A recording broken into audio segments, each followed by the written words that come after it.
Welcome back to Investing Talk Podcast. We're here again, ready to tackle the sources you've sent over. That's right. Our mission, as always, is to synthesize all the research, the reports, the charts, everything, and give you a clear, fast analysis. We cut through the noise for you, aiming for an actionable takeaway based only on the material provided, showing you what the data suggests. And today, we're looking at a big name in the gold space, Alamos Gold. The core question we're digging into, based on your material, is pretty simple. Is now a good time to buy this stock? A classic, crucial question. Before we dive in, just a quick reminder, if you find this helpful, please hit subscribe, give us a like, maybe leave a comment. Yeah, we really appreciate that. And definitely let us know in the comments if there's another company you want us to analyze like this in a future session. We build this for you. Absolutely. Okay, so Alamos Gold, we've crunched the numbers, looked at the technicals, the catalysts, everything in the sources, and the overall picture. It's overwhelmingly positive. Overwhelmingly. Okay. Yeah, we landed on an overall rating, consolidating everything, of 8.8 out of 10. Wow, 8.8. That's really high, especially for a gold miner, right? They can be tricky. Exactly. It's a strong score, which means we really need to unpack why. So let's start where we always should, the fundamentals. How solid is this company really? Right. Let's talk about the engine room. What's the financial health look like? Well, when you look at the numbers you provided, the story is one of really explosive growth, but it seems quite disciplined. Explosive how? Their 2024 results were, well, pretty spectacular based on this data. Revenue hit $1.35 billion. That's a huge jump, 31.62% up from 2023. Okay, over 30% revenue growth in a year. That's definitely impressive. But, in mining, sometimes costs explode right alongside revenue. Did they keep profits healthy? They absolutely did. And that's where the discipline seems to come in. Net earnings. They surged even faster, up 35.38% to $284.3 million. Wow, faster than revenue. Exactly. So their trailing 12-month net margin is sitting around 22.9%. So nearly 23 cents profit for every dollar of gold sold. Pretty much, which is, really healthy for this sector. And it looks like analysts are noticing the sources mentioned raised forward guidance, and the forward PE is about 17.66. That signals optimism, right? They expect earnings to keep accelerating compared to peers. Okay, so operations look strong, profit margins are healthy. What about the balance sheet? That's often the Achilles heel for miners chasing growth. Debt levels. And this is probably the biggest standout point in the fundamental data you shared. Unlike a lot of miners who might be loaded with debt, Alamos Gold is shown as notably underleveraged. Really? Yeah, negligible total debt compared to assets. And they maintain strong, positive free cash flows consistently. Plus, they got plenty of cash on hand, significant credit headroom. It paints a picture of real financial strength. So if the gold market takes a dive. Exactly. That strength acts like a buffer. Right. While others might be scrambling, Alamos seems positioned to weather the storm thanks to that low debt. It provides resilience. That makes sense. It's a real competitive edge. Wow. Now, you mentioned shareholder returns. The sources note a dividend, but it looks small, like 0.3% yield. That's a fair point. The dividend is currently $0.10, yielding about 0.38%. If you're hunting purely for yield, this isn't it. Right. But the sources suggest the story here isn't income. It's about capital discipline and growth. The key takeaway seems to be the consistency. They have a 16-year record of paying dividends without missing one. It signals that careful capital management is baked in. They seem to prefer reinvesting for high returns over paying out a big dividend right now. Okay, understood. So the financials look great. Let's pivot to the actual assets. Where are their mines, and what makes them so efficient to get those margins? Right. The competitive edge on the ground, it's kind of twofold based on this material. First, location, location, location. Geopolitical stability. Where are they? Primarily in Canada, Mexico, and the U.S. safe jurisdictions. That cuts down massively on the political and regulatory risks you see plaguing miners in other parts of the world. That's huge in mining. Okay, and the second part? Cost structure. This is critical. Their main mines, Young-Davidson and Island Gold, are described as incredibly efficient. How efficient? Efficient enough to place the company in the lowest quartile for all-in sustaining costs per ounce across the whole gold sector. Lowest quartile. Wow. So low costs and safe locations. That's quite the combo. What does that really mean for an investor if, say, gold pulls back? It's basically their shield, their insurance policy. When gold prices drop, the high-cost guys are struggling, maybe halting projects, dealing with debt covenants. But Alamos, With those low costs, is likely still making good money, still generating free cash flow. They can keep exploring, keep paying that dividend, stay profitable. It's why their stock tends to hold up better than peers during downturns, according to the historical context provided. And there's also a note in the sources about ESG, environmental social governance stuff. Does that actually matter? No, it increasingly does, yeah, and it connects to demand. The sources say Alamos scores well on environmental and community metrics. It might seem soft, but it attracts big institutional money, especially sustainability-focused funds. That provides another layer of support for the stock. Smart money likes clean operations. Okay, that makes sense. It rounds out the fundamental picture. So, rock-solid finances, low costs, safe mines. The market must like this story, right? Let's shift to the technicals. How's the stock actually trading as of mid-October 2025? Yeah, you need the charts to confirm the story, and based on the data here, they absolutely do. The snapshot shows the stock at $34.52, and the trend is clearly bullish. Bullish how? What are the key levels? Well, look at the long-term picture first. Yep. The stock is trading, get this, 50% above its 200-day simple moving average. 50%, that's a huge gap. It is. The 200-day is way down at $26.54. It's also well above the 50-day moving average, which is at $31.51. So what does that 50% gap above the 200-day tell you about who's buying? It screams sustained institutional buying.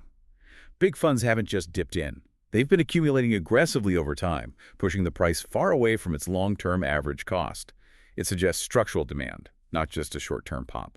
Okay. And right now, the price at $34.52. Where is that relative to recent action? It's right up against recent all-time highs, just above $34.40. So it's testing that level, potentially looking to break out into new highs, key support to watch on any pullback. Probably that 50-day average around $31.50. With all that buying, is it looking overbought? Like, is the momentum stretched thin? You'd think so, but no.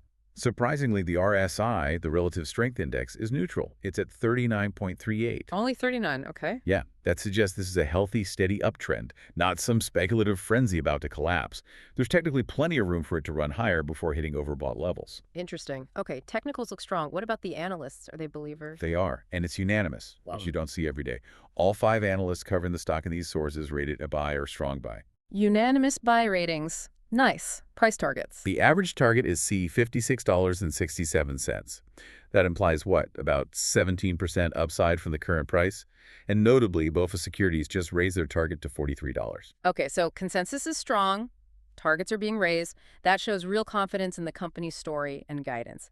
Any red flags from insider selling or institutions bailing? Not according to this data. Yeah. No large-scale insider selling reported. And the top institutional holders, they've actually marginally increased their stakes recently. Right. So the big money seems to be staying put, even adding a little. Right. So fundamentals.strong, technicals.bullish, sentiment.positive, everything seems aligned.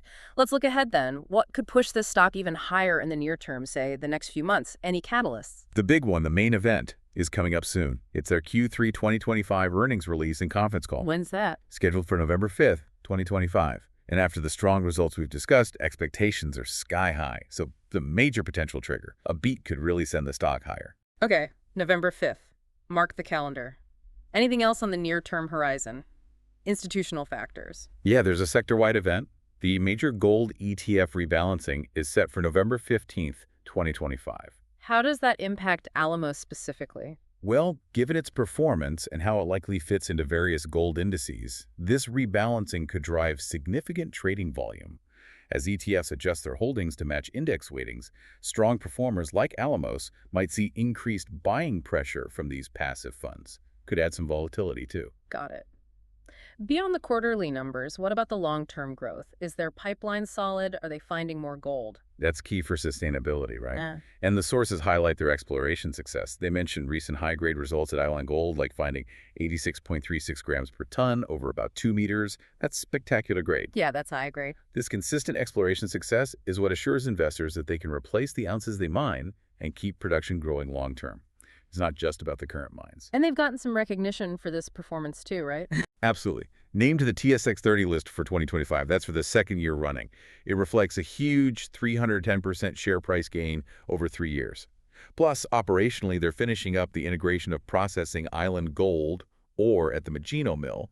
That's important for scaling up and bringing costs down even further across the system. Okay, now, the M&A angle, Gold sector's always buzzing with takeover talk. What do the sources say about Alamos in that context? Right, you can't ignore M&A speculation in this space.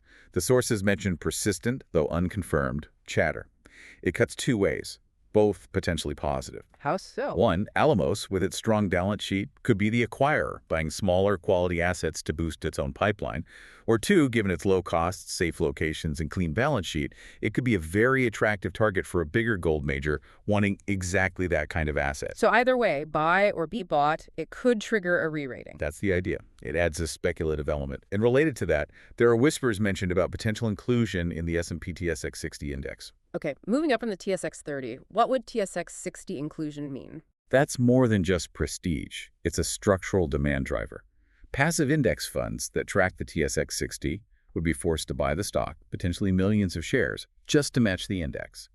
That creates guaranteed buying pressure and can help put a floor under the price. Right, forced buying. Okay, finally, risks. It's still mining, still gold. What are the main risks, and how is Alamos positioned against them? The usual suspects are always there. Operational hiccups, unexpected mine issues, gold price swings, regulatory changes. Those are inherent risks. What? But the company's resilience really circles back to those core strengths we discussed earlier, that super strong balance sheet and the industry-leading low-cost structure. The cost shield again. Exactly. If gold prices fall sharply, their low cost provides significant downside protection compared to almost anyone else. They don't need high prices just to break even. They have the financial muscle to endure volatility and keep executing their plan. Okay, let's tie it all together then. Sum up the investment case based on everything in these sources. All right. You've got a company showing top-tier growth, that 31% revenue jump backed by very low operating costs, mostly in safe countries. That fundamental strength is mirrored by a really bullish technical picture trading way above key averages, plus unanimous analyst support. So who is this stock potentially good for? Short term, long term? The analysis suggests it could appeal to both.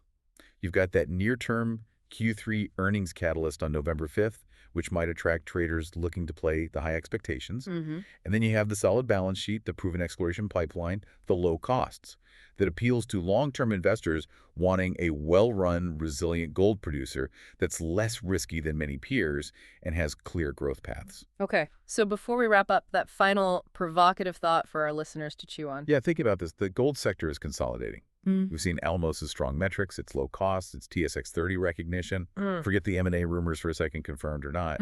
Just focus on the fact that it's acting like a premier, best-in-class asset. So the question is, what does that confirmed operational excellence and low-cost profile imply for its valuation trajectory anyway, whether it buys someone or gets bought itself? Keep an eye on those institutional 13F filings that come out in December. If you see the big funds significantly up their stakes after these Q3 results, that's powerful external validation of this whole thesis. Excellent point. Track the big money flows post-earnings. Great insights today. Good discussion.